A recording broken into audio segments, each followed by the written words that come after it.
বীরভূম জেলা পুলিশের উদ্যোগে ও ময়ূরেশ্বর থানা পুলিশের ব্যবস্থাপনায় সেফ ড্রাইভ সেভ লাইফ কর্মসূচি করা হলো। মূলত বেপরোয়াভাবে যারা গাড়ি চালিয়ে থাকে ঠিক সে সমস্ত গাড়ি চালকদের উদ্দেশ্যে সচেতনতার বার্তা দিতে শুক্রবার দুপুর 3টে নাগাদ কোটাসুর বাজার সংলগ্ন এলাকায় ময়ূরেশ্বর থানা পুলিশের উপস্থিতিতে সেফ ড্রাইভ সেভ লাইফ কর্মসূচি করা হয়।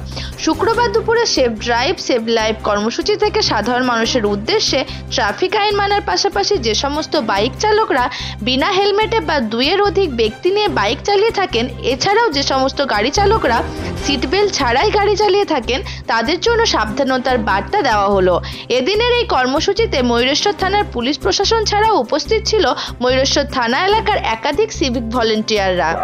বাইক চালানোর সময় হেলমেট ব্যবহার করুন। 4 চাকা চালানোর সময় বা বড় গাড়ি চালানোর সময় সিট বেল্ট ব্যবহার করুন। বাইক নিয়ে বা কোনো গাড়ি নিয়ে রেসারেসি করবেন না। ফোন করতে করতে কোনো গাড়ি চালাবেন না। অটো চালকের উদ্দেশ্যে চালানো হচ্ছে আপনার রাস্তার মাঝখানে বা রং সাইডে গাড়ি দাঁড় করিয়ে প্যাসেঞ্জার তুলবেন না বা নামাবেন না, যাতে কোনো দুর্ঘটনা না ঘটে তার জন্য অগ্রিম সতর্কতা অবলম্বন করুন। দৈনিক ডিজিটাল নিউজের সকল দর্শকদের জানাই স্বাগতম।